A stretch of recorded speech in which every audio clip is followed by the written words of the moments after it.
अब सवाल है कि क्या यूक्रेन की हार का काउंटडाउन शुरू हो गया है? लेकिन इसके बीच एक बड़ी खबर यह भी आ रही है कि रूस की बमबारी से यूक्रेन में भारी तबाही सामने आ रही है। रूस के रक्षा मंत्रालय ने दावा किया है कि यूक्रेन के अलग अलग इलाकों में ड्रोन से हमले किए गए हैं, जिसमें भारी नुकसान हुआ है। यह हमला यूक्रेन के कॉन्स्टेंटिनोवा इलाके में हुआ है। सैन्य ठिकानों को निशाना बनाकर यह हमले किए गए हैं। रूस का दावा है कि इन हमलों में यूक्रेन को 20 से ज्यादा सैनिक गंवाने पड़े हैं। और इसी बीच एक और बड़ी खबर अपने दर्शकों को बताया कि यूक्रेन पर रूस का हमला लगातार जारी है। एक और बड़ी खबर यह आ रही है कि रूस के हमले में यूक्रेन के फास्तोव शहर पर रेलवे स्टेशन तबाह कर दिया गया। रूस ने सारी रात फास्तोव पर ड्रोन से हमले किए हैं। आपको ये तस्वीरें दिखा रहे हैं जहां पर आपको बता रहे हैं कि राजधानी कीव के बेहद करीब यह इलाका है। रूसी हमलों में फास्तोव शहर में जबरदस्त तबाही मची है। खासतौर पर रेलवे स्टेशन पर ड्रोन से हमले में भारी नुकसान हुआ है। रेलवे स्टेशन पूरी तरीके से तबाह नजर आ रहा है। ये तस्वीरें वो हैं जो खुद यूक्रेन की मिनिस्ट्री ने जारी की हैं, जिसमें बताया गया कि ये रेलवे स्टेशन अब पूरी तरीके से तबाह हो गया है। और एक और बड़ी खबर, तीसरी खबर इस मामले पर यह है कि यूक्रेन के सैन्य कमांडर ने एक बड़ा दावा किया है। कहा है कि सीमाओं पर रूसी सेनाओं का जमावड़ा बढ़ता ही जा रहा है। दावा यह भी किया जा रहा है कि 7 लाख से ज्यादा रूसी सैनिक फ्रंट लाइन पर मौजूद हैं। यूक्रेनी सेना के कमांडर इन चीफ अलेक्जेंडर सिरिस्की ने दावा किया है कि रूस के 7,10,000 सैनिक इस समय बॉर्डर पर मौजूद है, लेकिन यूक्रेन ने ज्यादातर हमलों को नाकाम कर दिया है। लेकिन इतनी ज्यादा मौजूदगी ये बताती है कि शायद रूस अब अपने ग्राउंड फोर्सेस को धीरे धीरे कर आगे बढ़ाना चाहता है। और रूस और यूक्रेन में युद्ध की ज्वाला शांत ही नहीं हो रही।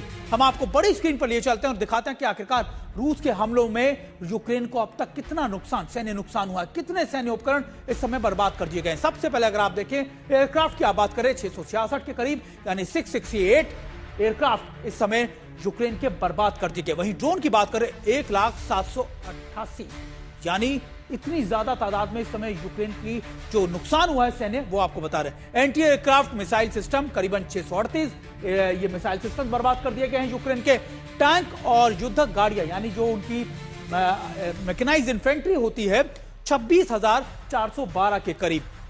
MLRS combat vehicle 1,627। ये संख्या आप देखिए कितनी ज्यादा नुकसान हुआ है। आर्टिलरी गन्स और मोटार 31,740 के करीब बर्बाद कर दिए गए। यानी मिलिट्री पॉइंट ऑफ व्यू से तो आप मान के चलिए कि ये नुकसान यूक्रेन के लिए बहुत बड़ा है और यूक्रेन को अपनी सैन्य क्षमताओं को बढ़ाने में बहुत वक्त लगेगा। हमारे साथ हमारे दोनों खास मेहमान इस समय जुड़े हैं। केजे सिंह सर, ये आंकड़े और लगातार रूस के हमले ये दिखाते हैं कि रूस का सिर्फ और सिर्फ फोकस है कि बातचीत का दौर चलता रहे, डोनाल्ड ट्रंप बनाते रहे, कुछ ना कुछ करते रहे, लेकिन वो अपनी सैन्य कार्रवाई जारी रखेगा और ज्यादा से ज्यादा इलाकों को कैप्चर करता रहेगा। देखिए, हर बार सुमित जी, जब कोई भी सीज फायर की संभावना होती है तो जैसे दिया होता है ना, दिए में आखिर में तेल डाल के बत्ती को या उसकी लौ को, ज्वाला को बढ़ाया जाता है, तो उसको हम बोलते हैं एस्केलेट टू डी एस्केलेट।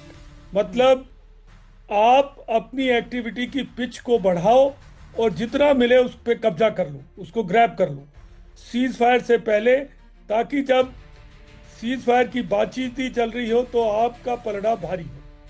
अब रूस इसके अंदर बहुत कामयाब हो रहा है। देखिए, ऐसा रिपोर्टों में आया है कि अक्टूबर के महीने में रूस ने 267 स्क्वायर किलोमीटर पे कब्जा किया और नवंबर के महीने में 505 पे किया। और रूस एक मतलब नीति के तहत इतनी भारी मात्रा में ड्रोन और ये मिसाइल्स फायर कर रहा है।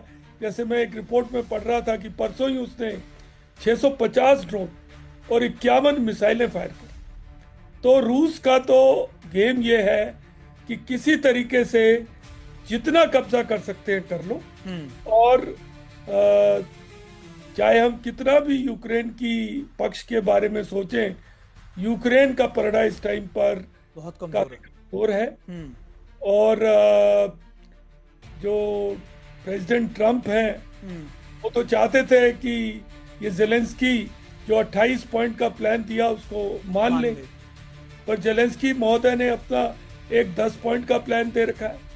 अब उन दोनों के बीच में कहाँ जाकर मिलान होगा, कैसे यूरोप के देश उसमें कुछ तरह का नेगोशिएशन करेंगे, ये हमको बिल्कुल। नहीं सोचना चाहिए बिल्कुल, कि सर यही सब जीरो हो गया। यही बात है कि देखिए आखिरकार कहां पर दोनों की गाड़ियां ट्रैक पर चढ़ेगी। संजय कुलकर्णी सर, अभी जो अमेरिका की तरफ से खबरें आ रही हैं, कहा जा रहा है कि देखिए अब डोनाल्ड ट्रंप जो है हताश हो गए हैं, हार गए हैं कि देखिए अब मुझसे नहीं हो रहा, कर ले जो इनको करना है। ये सिर्फ और सिर्फ क्या हताशा ही है कि यूक्रेन नहीं मार रहा, रूस अपनी कार्रवाई करता जा रहा है, या फिर ये स्ट्रैटेजी है पीछे हटने की ताकि कम से कम ये हो कि रूस को एक सपोर्ट मिले इनडायरेक्टली और नाटो देशों पर एक दबाव बनाया जा सके कि बिना हमारे तुम इस युद्ध को यूक्रेन के लिए सपोर्ट करके दिखाओ।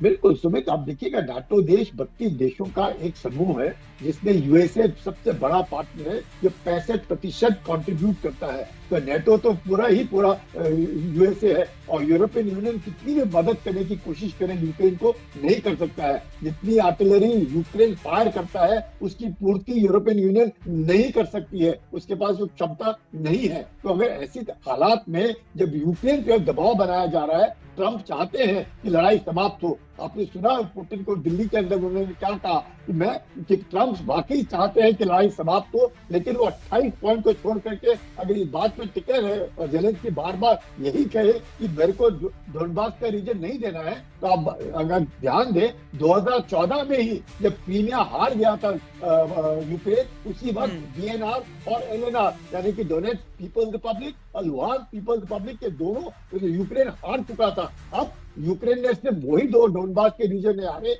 बल्कि जापोरिजिया भी हार गया, खेरसोन भी हार गया, खार्किव में भी लड़ाई हो रही है, ओडेसा भी हार रहा है और कीव में, जैसे आप बता रहे 70 किलोमीटर दूरी कीव में पेट्रोल जो रेलवे स्टेशन है वो भी बर्बाद हो गया। तो यूक्रेन तो बिल्कुल ही बैकफुट पे है। मुझे लगता है जिस प्रकार से दबाव बनाया जा रहा है यूएस के द्वारा, मुझे नहीं लगता है ये लड़ाई ज्यादा दिन चलेगी। तो जैसे बिल्कुल ठीक कहा कि to get into a position of strength before the final decision take place, तो डोनबास का रीजन रूस नहीं छोड़ेगा, ये तो पक्का है। लड़ाई जब भी समाप्त हो डोनबास देना पड़ेगा, बाकी चीजों पर बाद में बातचीत होती रहेगी। और मुझे लगता है कि जब तक यूक्रेन मानेगा, जेलेंस्की मानेंगे, तब तक ऐसा ना हो कि कोस्टल एरिया जो है 220 किलोमीटर की जो सीमा है, धीरे धीरे वो भी रूस के हाथों में ना जाए।